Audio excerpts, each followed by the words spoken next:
guys, how's it going? This is a really nice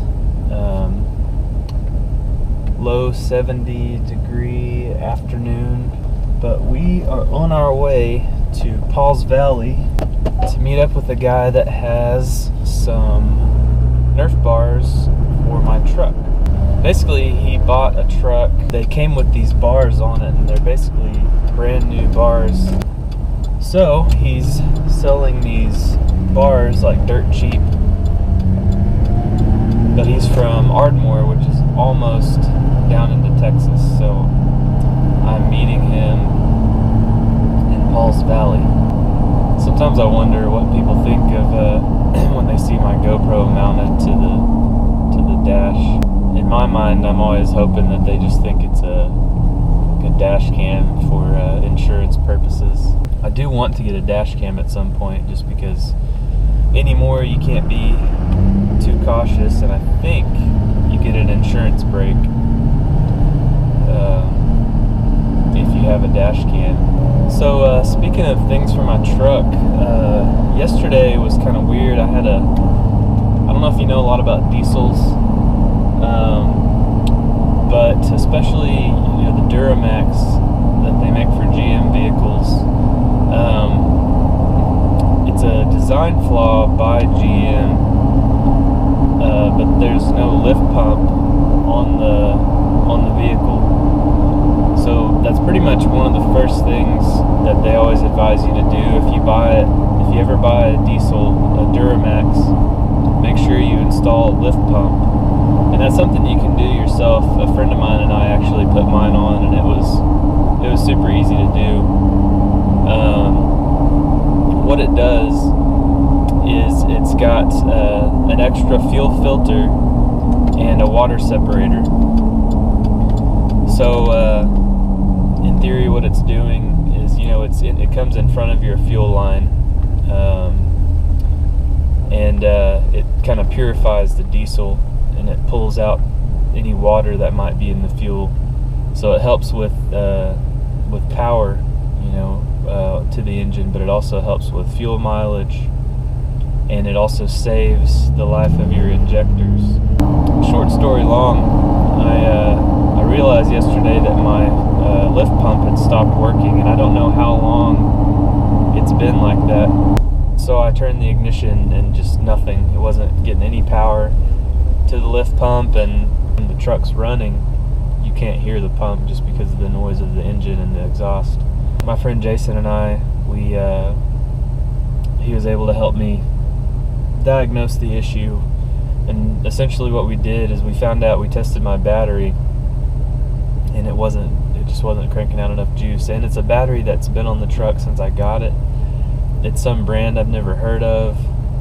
So we were like, you know what, I replaced one battery. So I've got two batteries underneath the hood of my truck. I replaced one of them a few months ago, and since I'm kind of new to diesels, apparently when you replace one, you're supposed to replace both of them, because if you replace one, the other one will be soon to follow, which I found out. So I replaced the battery, and then we just went ahead and replaced the fuses and the relay module. We replaced all that all the way back to the pump, and it's working now. It's working great. So when I had the suspension fixed on my truck, I actually bought a 5-inch lift kit, although I did have them turn it down 3.5 inches. So it's a 5-inch lift kit turned down 3.5.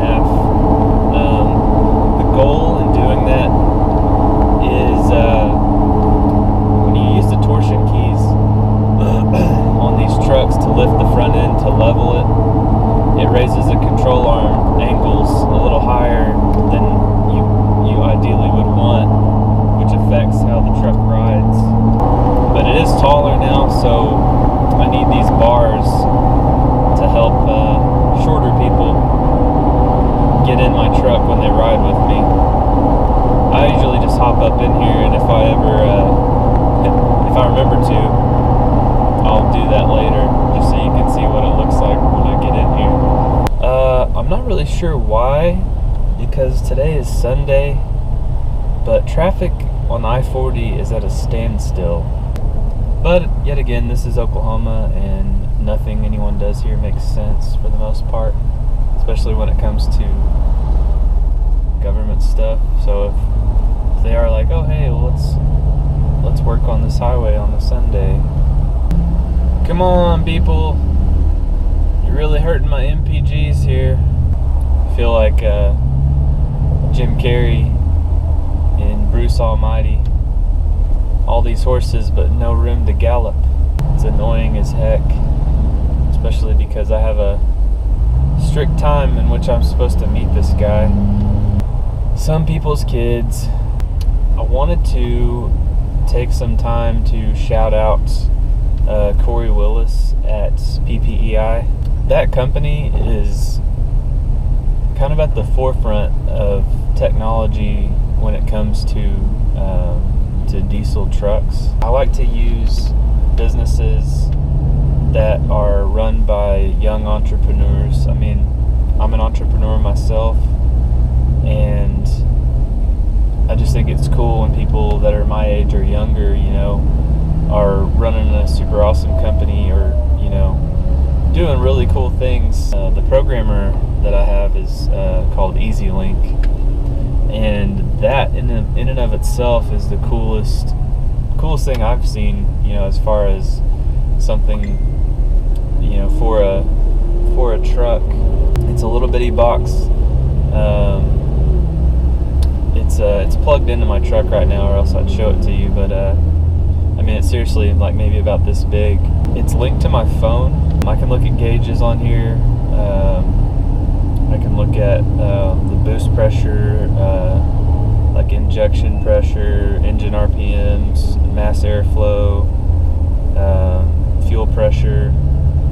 And the coolest part is Corey Willis is my technician for my tunes, and I can record a data log and send it to him. He can look at it and make adjustments to the tunes on my programmer remotely. Figuring out what's going on up here. It's going from 3 lanes to 1 lane on one of the busiest roads in the US. That's always a good idea, right? Motorcycles, use caution. Yes, because cagers do not pay attention to motorcycles. But anyway, yeah, PPEI, those guys are awesome. Hold up, truck. What are you doing? Seriously, a truck just started merging into my lane while I'm sitting here. I respect truck drivers, and I usually give them the benefit of the doubt because, I mean, they are professional drivers, but sometimes they can be jerks. Anyway, I keep getting distracted, but yeah, if you ever need, if you get a diesel, and they even do it for gas engines now, they sell EasyLink tuners, and PPEI writes tunes for diesel and gas. Now they write performance tunes, economy tunes, like if you want to just get better fuel mileage. And yeah, EasyLink is the most technologically advanced programmer out there. The fact that he can remotely access my truck and all the specs and like basically anything that's going on with my truck, he can access it from I think their office is down in like Houston, Texas, somewhere like that. So he's able to control everything with my truck from there. It's just the coolest thing ever. I highly recommend those guys. I haven't had a single issue, and they've been nothing but helpful with assessing everything on my truck. So finally got out on the open road, got through all the construction crap. I'm going south on I-35. I'm actually driving past Purcell, Oklahoma, and one of the Power Rangers lives here. And if you know who it is, I can't remember. I want to say his name is David something. I may be way off. All I know is like one of the Power Rangers lives in Purcell, Oklahoma, of all places. So if you know who it is, let me know in the comments. Alright. made it to Paul's Valley. Okay, I guess we'll see how long before he's here. I was supposed to be here at 3 and I got here at 3:01, so not too bad, not too bad. Alright. Told you I'd show you a video of me hopping up in the truck. Just heard from the guy. He said he's about 10 minutes away, so while we're waiting, I went in and grabbed me one of these bad boys. If you've never had one of these, try it. Even if you're not a fan of Monster, I don't know, these things are addictive and so good.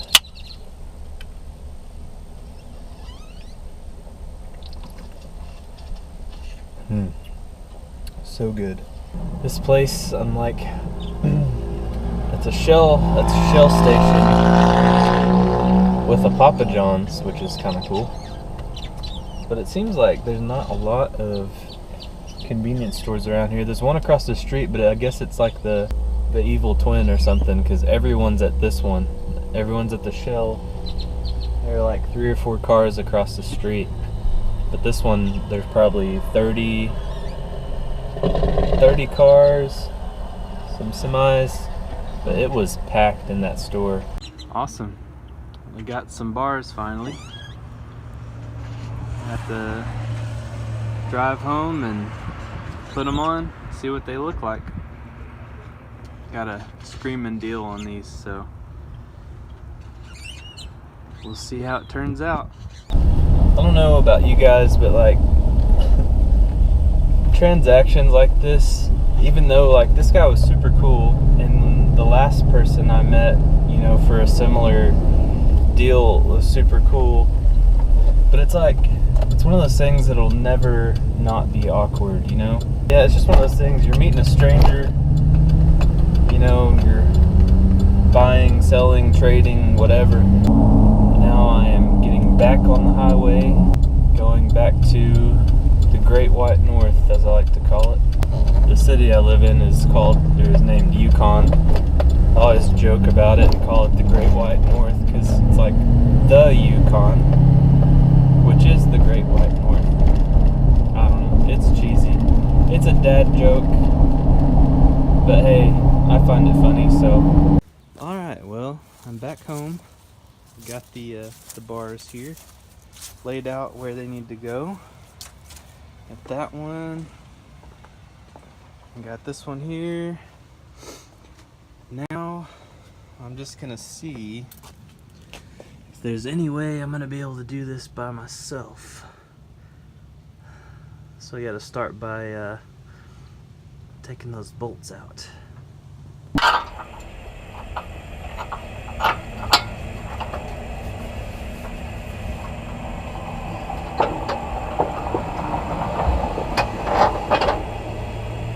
Oh yeah, that's going to cover up 90% of that.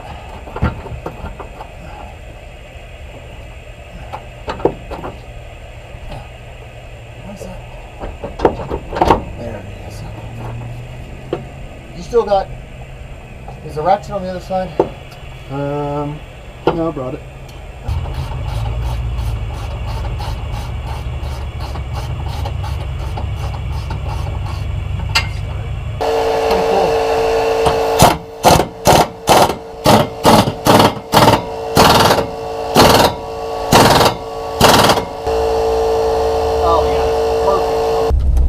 Okay, well,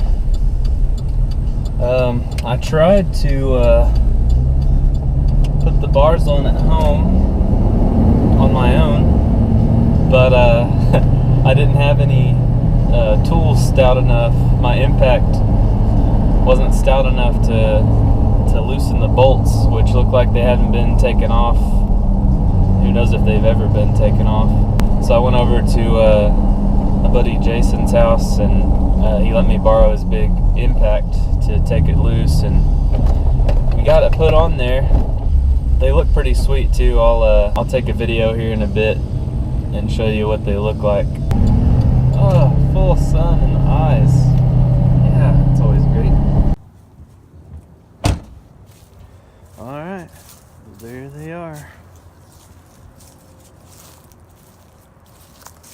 actually cover up my lift pump filters perfectly.